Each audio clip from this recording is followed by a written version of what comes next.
안녕하세요. 오늘은 피아니스트 임윤찬에 대한 자료들을 좀 깊이 살펴보려고 합니다. 18살에 반 클라이번 콩쿠르에서 최연소로 우승하면서 정말 혜성처럼 등장했죠. 이 자료들 속에 담긴 그의 어떤 재능, 또 음악 세계에 대한 흥미로운 이야기들 한번 같이 파헤쳐 보죠.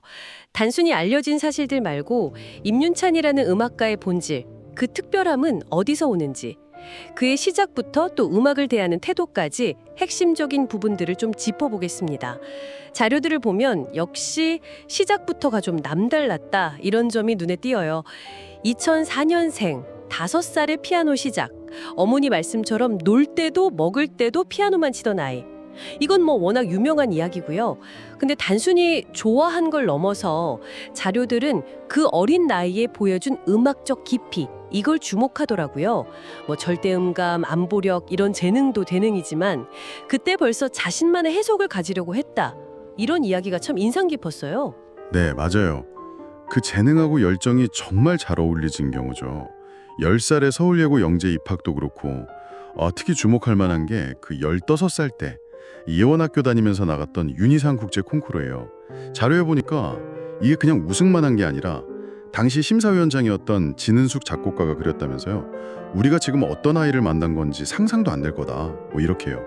그 정도로 아주 압도적인 연주를 보여줬다고 하죠. 네, 특히 성인 연주자들 사이에서 얻은 결과라는 점, 그리고 그 어린 나이에 보여준 해석의 깊이, 이게 벌써 좀 비범함을 예고했던 거죠. 단순히 뭐랄까 기교 좋은 영재, 그 이상이었던 겁니다. 그 잠재력이 정말 세계적으로 터진 게 바로 2022년 반 클라이번 콩쿠르였군요. 만 18세. 특히 리스트 초절기교 연습곡 전곡 연주라니 그 자체로도 정말 어마어마한 도전이었을 텐데요. 자료들 보니까 당시 현장의 열기나 또 비평가들 반응이 아주 생생하게 담겨 있더라고요. 막 인간이 아닌 존재 같다. 음악 그 자체였다. 이런 표현까지 나오던데 단순히 기술적으로 완벽했다. 이걸 넘어선 어떤 감동이 있었던 걸까요? 바로 그 지점입니다. 네.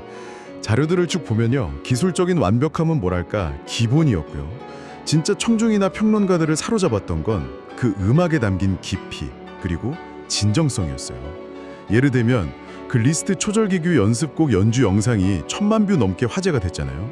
그게 그냥 어린애가 어려운 곡 잘 치네? 이게 아니라 그 곡 하나하나에 담긴 어떤 이야기, 서사를 온전히 막 끄집어내는 그 능력, 그것 때문이었죠. 어떤 평론가는 건반 위에서 시를 쓴다 이렇게 표현하기도 했고요. 라크마니노프 협주곡 3번 연주 때도 그랬어요. 막 폭발적인 에너지랑 또 섬세한 서정성, 이걸 넘나들면서 곡의 본질을 꿰뚫는 듯한 해석, 이런 평가가 대부분이었죠.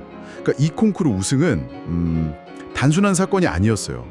그의 음악 세계가 가진 그 특별한 힘을 전 세계에 알린 계기였던 겁니다. 그렇게 세계적인 스포트라이트를 받게 됐는데 정작 본인은 천재는 없다. 그냥 음악을 사랑하는 사람일 뿐이라. 이렇게 좀 한 발짝 물러나 있는 모습이 참 인상적이에요. 자료 보니까 스마트폰도 거의 안 쓰고 SNS 활동은 아예 안 하고 정말 오직 음악에만 몰두한다고 하죠. 그래서 건반 위의 수도자라는 별명까지 얻었고요. 네, 그 별명이 그의 음악 세계를 이해하는 데 아주 중요한 키워드 같아요. 여러 자료에서 공통적으로 나오는 이야기가 이런 태도가 단순히 어떤 성향 문제가 아니라 음악적인 깊이랑 바로 연결된다는 거예요. 한 음악 평론가는 그가 곡을 연주하는 게 아니라 그 곡 자체를 살아낸다 이렇게까지 표현했는데 이게 그의 어떤 극단적인 몰입, 헌신을 보여주는 거죠. 자료에 나오는 일화들 보면 악보 분석에 정말 엄청난 시간을 쏟고 작곡가의 의도를 파악하려고 막 애쓰고 진짜 구도자처럼 음악 외적인 것들이랑은 거리를 두고요. 네, 바로 그런 과정 속에서 얻어지는 깊은 이해, 또 곡과의 일체감, 이게 그의 연주를 특별하게 만드는 핵심 동력인 것 같습니다. 그야말로 88개 건반이랑 악보, 그 세계에 완전히 빠져드는 거죠. 오늘 저희가 임윤찬이라는 젊은 거장의 여정을 자료들을 통해 좀 깊이 들여다봤는데요. 어린 시절의 그 비범한 재능과 열정부터 시작해서 세계 무대를 뒤흔든 반 클라이번 콩쿠르의 순간들, 그리고 음악 외에는 정말 모든 걸 차단한 듯한 그 수도자 같은 면모까지, 그의 이야기는 단순한 성공 신화를 넘어서는 것 같아요. 한 인간이 예술과 어떻게 관계 맺고 몰입할 때 어떤 경지에 이를 수 있는가, 이런 걸 보여주는 듯합니다. 그렇습니다. 그의 연주에 담겨 있다는 고독, 명상, 열정, 순수함 이런 키워드들이 바로 그런 삶의 태도에서 나오는 거겠죠.